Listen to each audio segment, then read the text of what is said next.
இனிமையான மாலை வணக்கம். பத்திரிகை நண்பர்களுக்கும் சோசியல் மீடியாவுக்கும் மற்றும் மேடையில் அமர்ந்திருக்கும் அனைத்து திரைக்கலைஞர்களுக்கும் என்னுடைய வாழ்த்துக்களை தெரிவிச்சுக்கிறேன். இந்த விழாவில் கலந்துக்க முக்கிய காரணமாக இருந்த நண்பர் திருமலை அவர்களுக்கு என்னுடைய நன்றியை தெரிவிச்சுக்கிறேன். மேலும் இந்த படத்துடைய டைரக்டர் நான் ரொம்ப பாராட்டணும். ஏன்னா டைரக்டர் மட்டும் இல்லை, ப்ரொடியூசர். நான் படம் 2-3 படம் பண்ணியிருக்கிறேன். அந்த பெயின், அந்த வலி எனக்கு தெரியும். ரொம்ப ரொம்ப கஷ்டம். எதிரி கூட வரக்கூடாது. ஏன்னா சினிமாவை நேசிக்கிறவங்கனால தான் தயாரிப்பாளர்களால் வர முடியும். இப்போது நான் வந்துட்டு சினிமாவில் ஒரு 30-32 வருஷமாக இருக்கிறேன். சினிமாவை எனக்கு ரொம்ப பிடிக்கும்.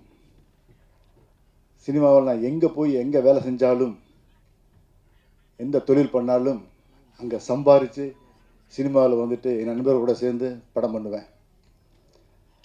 அது வந்துட்டு எங்கே போனாலும் முடியாது, எதுலேயுமே திருப்தி இருக்காது. அந்த சினிமாவில் உள்ளே வந்துட்டோம்னா அதை விட்டு நம்ம எங்கேயும் போக முடியாது. இப்போ டைரக்ஷன் பண்ணி படத்தை தயார் பண்ணி முடிச்சிறது ரொம்ப ஈஸி தான். படத்தை ரிலீஸ் பண்ணுறது ரொம்ப ரொம்ப கடினமான ஒரு சூழ்நிலை இப்போ இருக்கிறோம். படத்தை பார்த்தோம், ட்ரெய்லர் பார்த்தோம், சாங்கை பார்த்தோம். உண்மையாலுமே நல்லா இருக்குது. ஏன்னா ஒரு வித்தியாசமாக இருக்குது, யூஸ்ஃபுல்லாக இல்லை. படம் பார்க்குறதுக்கு ஒரு ஒரு ஒரு த்ரில்லிங் கொடுக்குது. ஒரு காட்டுக்குள்ளே நிறைய நடிகர்கள் இருக்காங்க. சிஜி ஒர்க்கெலாம் நிறையா ஒர்க் பண்ணியிருக்காங்க. சாங்ஸ் நல்லா இருக்குது. இந்த படத்தை போய் மக்கள்கிட்ட சேர்க்கணும்.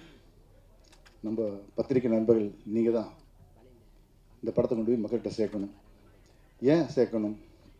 சினிமா பார்த்திங்கன்னா நம்ம கஷ்டப்பட்டு படம் தயாரிக்கிறோம், டைரக்ஷன் பண்ணுறோம், நடிக்கிறோம். ஆனால் போய் நம்ம பிஸ்னஸ்ன்னு வரும்போது பார்த்திங்கன்னா சினிமா வந்துட்டு ரொம்ப ஒரு ஒரு ஆபத்தான நிலைமையில் இருக்குது. ஒரு என்னென்னா பார்த்திங்கன்னா, ஒரு உதாரணத்துக்கு என்னுடைய படத்துக்கு ரெட் ஃப்ளவர் படம் முடிஞ்சுது. படம் ரொம்ப நல்லா வந்துருக்குது. திருமலை அந்த படத்தை பார்த்துருக்காரு. படம் பார்த்துட்டு என்ன சொல்கிறாங்கன்னா, படம் சூப்பராக இருக்குது, எக்ஸ்ட்ரானியராக இருக்குது, அப்படியே இருக்குது. இந்த ஹீரோவுக்கு பற்றி வேறு ஹீரோ போட்டு தான் நல்லா இருக்குது அப்படி என் காது படவே சொன்னாங்க. ப்ரொடியூசர் தயார் தான், வேறு ஹீரோ போட்டு பண்ணுறதுக்கு தயார் தான், டைரக்டர் தயார் தான். யார் நான் ஒரு 10 ஹீரோக்கள் தான் இருக்கிறாங்க. ஒரு பிஸ்னஸ் வேல்யூவில் இருக்கிற 10 ஹீரோக்கள் தான் இருக்காங்க. அவங்க வந்துட்டு 100 கோடி 200 கோடி இப்படி சம்பளம் வாங்கிட்டு இருக்காங்க. ஆனால் சினிமாவில் வந்துட்டு ஆயிரக்கணக்கான நடிகர்கள் இருக்கிறாங்க, ஆயிரக்கணக்கான டைரக்டர் இருக்காங்க, ஆயிரக்கணக்கான ப்ரொடியூசர்ஸ் இருக்காங்க, நடிகைகள் இருக்கிறாங்க. எவ்வளோ பேர், எத்தனை கேமராமேன், எத்தனை டெக்னீஷியன் இருக்கிறாங்க. இந்த ஜெயிக்கிற 10 பேர் தான் நமக்கு தெரியும், அவங்க தான் மார்க்கெட்டில் இருக்கிறாங்க. ஆனால் அந்த ஆயிரக்கணக்கான டெக்னீஷியன் அவங்க எவ்வளோ கனவுகளோடு இருப்பாங்க, எவ்வளோ ஆசைகளோடு இருப்பாங்க. அவங்க வந்துட்டு சொந்த வீட்டு வாடகை கொடுக்க முடியாமல், இஎம்ஐ கட்ட முடியாமல், அன்றாட குடும்பத்தை பார்க்க முடியாமல் எத்தனை பேர். இப்போ வந்து பார்த்திங்கன்னா ஒரு ஸ்ரீன்னு ஒரு ஹீரோ, மாநகரம் படம் ஹீரோ பார்த்திங்கன்னா ரொம்ப வீடியோவில் வைரல் ஆகிட்டு இருந்துச்சு. அதெல்லாம் பார்க்குறப்ப ரொம்ப கஷ்டமாக இருக்குது. அவனால் சினிமாவை ரொம்ப நேசிச்சிருக்காங்க. சினிமா நிறைய பேர் வந்துட்டு நான்லாம் இந்த இடத்துல இருக்கிறேன்னா என்னுடைய வில் பவர், தன்னம்பிக்கை. நான் எப்போவே சூசைட் பண்ணியிருப்பேன். அந்த அளவுக்கு நான் கஷ்டத்தை அனுபவிச்சிருக்கிறேன். நான் வந்துட்டு ரசிகர்கிட்ட நான் ரொம்ப கேட்டுக்கிறது மெயினாக வந்துட்டு, நீங்கள் ரசிகர்களாக மட்டும் இருங்க, சினிமா ரசிகர்களாக இருங்க.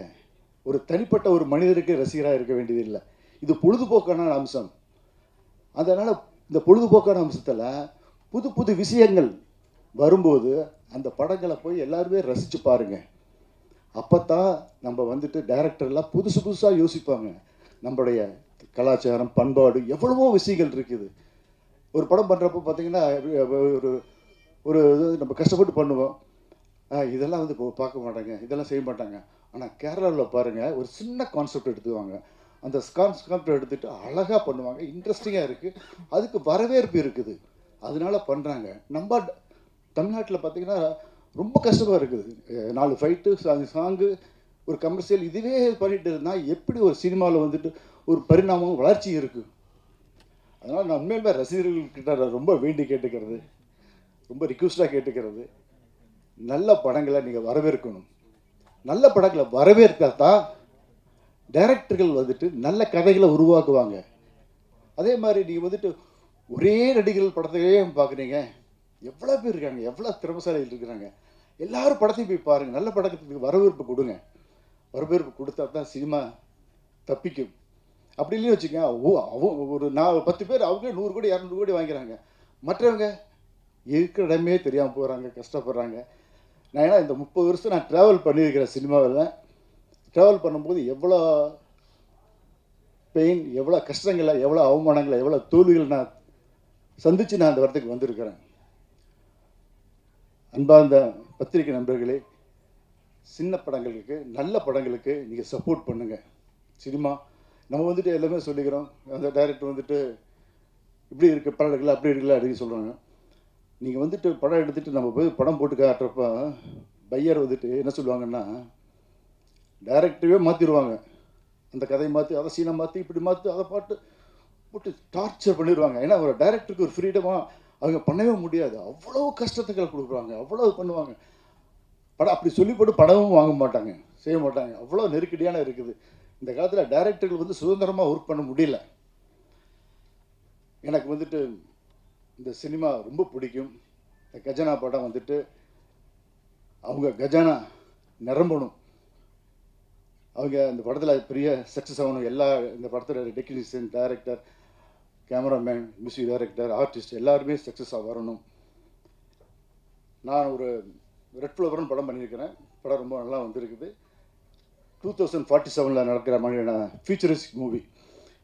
ஏன்னா மக்களுக்கு வந்துட்டு ஏதாச்சும் ஒன்று புதுசாக பண்ணணும். நான் ரீஎன்ட்ரியாக வரேன், மக்களுக்கு ஏதாச்சும் புதுசாக பண்ணணும், புதுசாக செய்யணும் அப்படின்னு நான் ஒரு வருஷமாக உட்காந்து கதையை வந்து நானும் டைரக்டர் வந்து உட்காந்து என்ன பண்ணலாம், என்ன செய்யலாம். விஜய் அது பண்ணிட்டாரு, அஜித் அதை பண்ணிட்டாரு, சூர்யா அதை பண்ணிட்டார், விக்ரம் அதை பண்ணிட்டாரு. நம்ம வந்துட்டு உள்ளுக்குள்ளே வர்றோம், வந்தோன்னா எப்படி மக்கள் ஏற்றுக்குவாங்க நம்மள அப்படின்னு நிறைய யோசித்து இந்த படத்தை பண்ணியிருக்கிறோம்.